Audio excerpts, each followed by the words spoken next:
अस्सलाम वालेकुम students.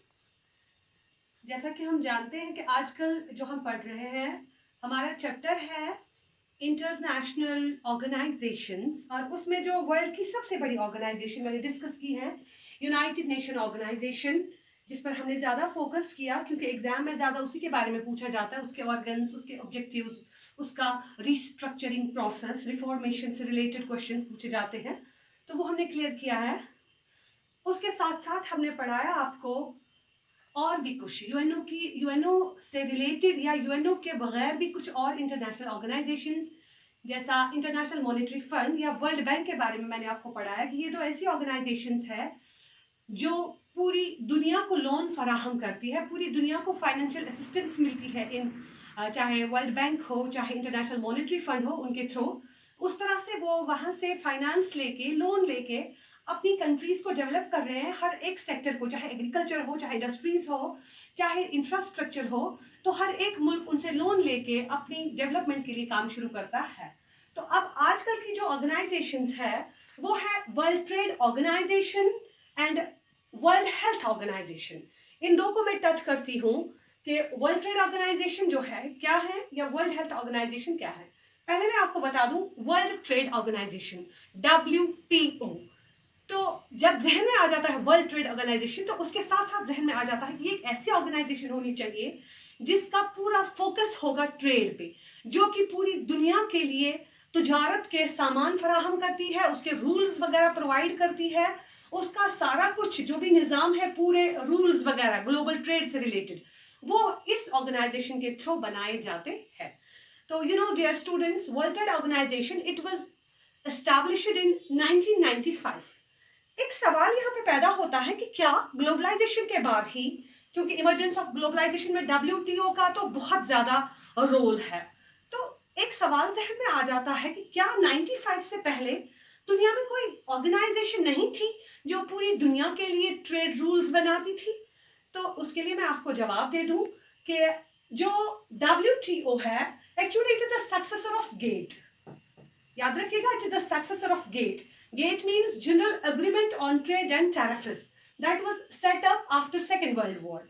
In fact 1945 में जब सेकेंड वर्ल्ड वॉर खत्म हुआ तो पूरी दुनिया में खासकर जो डेवलप्ड कंट्रीज हैं उन्होंने एक ऑर्गेनाइजेशन बनाई कि कहा कि हम एक ऐसी ऑर्गेनाइजेशन बनानी चाहिए जो पूरी दुनिया के लिए ट्रेड रूल्स फ्रेम करे, ट्रेड पॉलिसीज फ्रेम करे। तो उन्होंने फोकस किया और जन्म लिया गेट ने आफ्टर सेकेंड वर्ल्ड वॉर 1945 में, जो पूरी दुनिया के लिए ट्रेड रूल्स बनाती थी।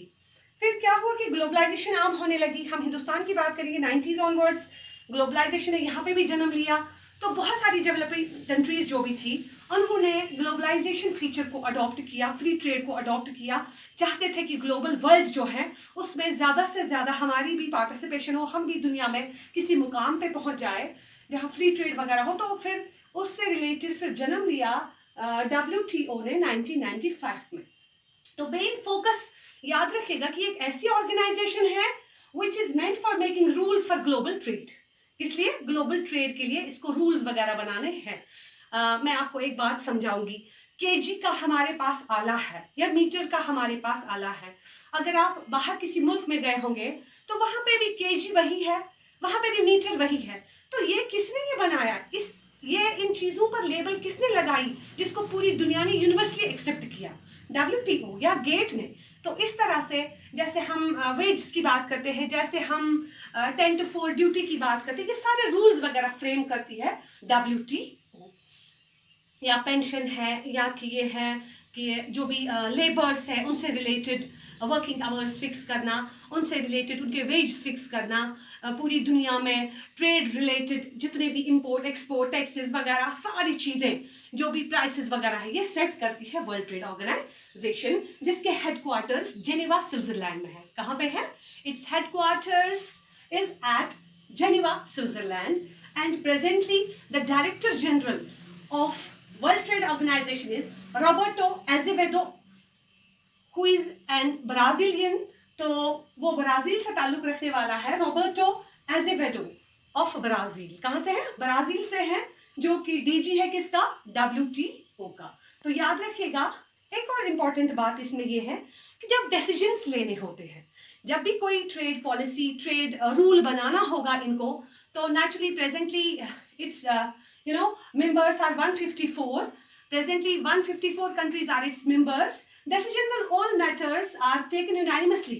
जब भी कोई डिसीजन लेना होता है ट्रेड से रिलेटेड, कोई पॉलिसी बनानी है, कोई रूल बनाना है, तो हर एक जो है वहां पे उसको बराबर दिया गया है कि आप अपनी बात रख सकते हैं और सब लोग मिलके डिसीजन लेते हैं।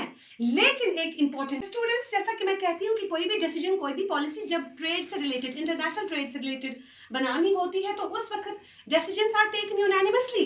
बट मेजर इकोनॉमिक पावर्स की जब हम बात करते हैं, आइदर इट्स यूएस और इट इज यूरोपियन यूनियन और it's Japan, they manage the use of WT. The countries who are economically powerful, like European Union, like United States of America, like Japan, these are the countries who manage to use the WTO. So this is about WTO. And then after there is another organization that is known as WHO, World Health Organization. ये दूसरी एक organization है, ये भी बहुत बड़ी organization है। इसका यहाँ पे हम देख रहे हैं वर्ल्ड हेल्थ ऑर्गेनाइजेशन जो है, इसके हेडक्वार्टर्स भी स्विट्जरलैंड जेनेवा में है, और इनके जो प्रेजेंटली डीजी है वो है टेड्रस एधनम, तो जो कि कहाँ से है, इथोपिया से है, तो ही इज एन इथोपियन। तो जेनेवा हेडक्वार्टर्स इसके जो है जेनेवा स्विट्जरलैंड में है। वर्ल्ड हेल्थ ऑर्गेनाइजेशन जो है ये बनी है 1940 में, इट वॉज एस्टैब्लिश्ड इन 1940। तो वर्ल्ड हेल्थ ऑर्गेनाइजेशन का जो मकसद है क्या है, मैंने अभी आपसे बात की कि ट्रेड से रिलेटेड वर्ल्ड ट्रेड ऑर्गेनाइजेशन बनाई गई है ट्रेड से रिलेटेड। अब जब यहाँ पे WHO की बात करते हैं, it's related to health. World health organization ये एक ऐसी ऑर्गेनाइजेशन है जिसको कि पूरी दुनिया की लोगों की सेहत का ख्याल रखना है। पूरी दुनिया में जितने भी लोग हैं, नेचुरली हर एक जो है कंट्री उसके अपने सीजन्स होते हैं, and it's the very essential और the first duty of every state to look after the health of the people of that very particular state. लेकिन उसके अलावा यहाँ पे एक ऐसी ऑर्गेनाइजेशन बनी है जो स्टेट तो करनी ही करनी है, स्टेट को तो अपने लोगों का ख्याल रखना ही रखना है, उसके अलावा ये ऑर्गेनाइजेशन पूरी दुनिया को वॉच कर रही है और देख रही है कि कहाँ मॉल न्यूट्रिशन हो रहा है, कहाँ पे प्रॉब्लम्स हो रही है नर्सिंग मदर्स के साथ, उनको फूड प्रोवाइड करना, उनको एक्स्ट्रा सप्लीमेंट प्रोवाइड करना, कहाँ पे ज़्यादा से ज़्यादा बच्चे जो है वो सफ़र कर रहे हैं डिजीज से, उनका ख्याल रखना। तो पूरी दुनिया के लोगों का ये ख्याल रखती है, उनकी सेहत का ख्याल रखती है, क्योंकि ये चाहते हैं कि एक देश तभी तरक्की करेगा जब उसके सिटीजन्स जो है वो हेल्दी होंगे। इस तरह से पूरी दुनिया जो है वो तभी पीसफुल, तभी अमन का गहवारा वहाँ होगा, तभी खुशहाली होगी, तभी सुकून होगा जब सेहत होगी। तो इस तरह से इनको पूरी दुनिया के लोगों का पूरी दुनिया के लोगों की सेहत का ख्याल रखना है। इसके मेन पर्पस जो है to improve the health standard of the people of world.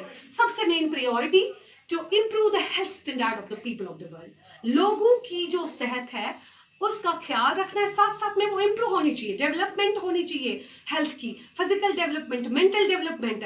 उसके लिए जो भी हर्डल्स बीच में आते हैं, चाहे जो कंट्री है पुअर कंट्री है वो उनको अच्छी तरह से प्रोवाइड नहीं कर पा रही है वो सारी चीज़ें जो एक हेल्दी सिटीजन के लिए ज़रूरी है, तो उसको ये वर्ल्ड हेल्थ ऑर्गेनाइजेशन जो है वो फाइनेंशियली, वो मेडिसिन के लिहाज से, वो डॉक्टर्स की मदद से उनको मदद फराहम करते हैं, और उनकी मदद की वजह से वो कंट्री जो भी हो, कोई हो पुअर कंट्री हो या कोई और कंट्री हो, वो अपने लोगों का ख्याल रख पाती है।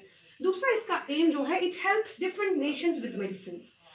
हर एक मुल्क को ये फराहम करते हैं मेडिसिन। मुख्तलिफ मुल्क जो हैं उनको मेडिसिन फराहम करना, अगर दवाइयों की कमी है, आजकल हम गुजर रहे हैं प्रेजेंटली, अल्लाह ताला हम सबको महफूज रखे, हम गुजर रहे हैं कोविड-19 से। आपने देखा होगा किस तरह से आए दिन इनके रिपोर्ट्स आते रहते हैं डायरेक्टर जनरल के, आप इस चीज़ का ख्याल रखें, आप इस चीज़ को कंट्रोल कर लीजिए, हैंड वॉश, सैनिटाइज़र, मास्क, ये जो गाइडलाइंस जो है वो ये ऑर्गेनाइजेशन के थ्रू भी प्रोवाइड हो रही है, और ये ऑर्गेनाइजेशन हर स्टेट को यहाँ पे गाइड कर रही है कि आप भी अपने सिटीजन्स को अकॉर्डिंगली गाइड कर लीजिए, और तभी जाके वो प्रिवेंट कर सकते, तभी जाके कंट्रोल कर सकते हैं इन डिजीजेस से। इसी तरह से it sends experts to different countries to teach methods of preventing and controlling disease, जैसे मैंने अभी बात की।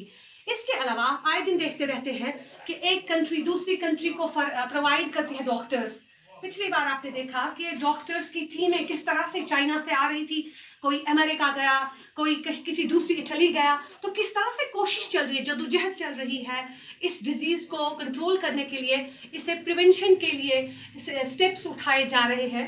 तो ये सारी गाइडलाइंस जो है प्रोवाइड करता है वर्ल्ड हेल्थ ऑर्गेनाइजेशन। उसके अलावा this is the organization which gives training to doctors and nurses. जितने भी डॉक्टर्स हैं या नर्सेज है, स्पेशल ट्रेनिंग।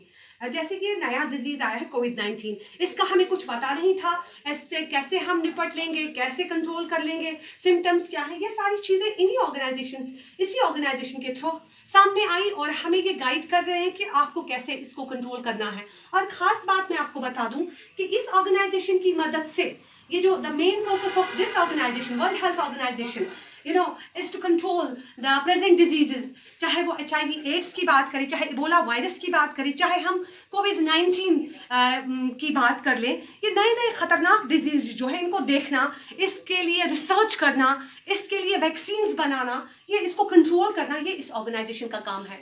फाइनली ओवरऑल मैं आपको बता दूं कि ये एक ऐसी ऑर्गेनाइजेशन है जिसको काम ही यही करना है कि लोगों की हेल्थ जो है वो ठीक रहे। लोग जब फिजिकली फिट रहेंगे तो नेचुरली लोग खुशहाल भी रह सकते हैं। ओके, अल्लाह हाफिज़। आज के लिए इतना ही।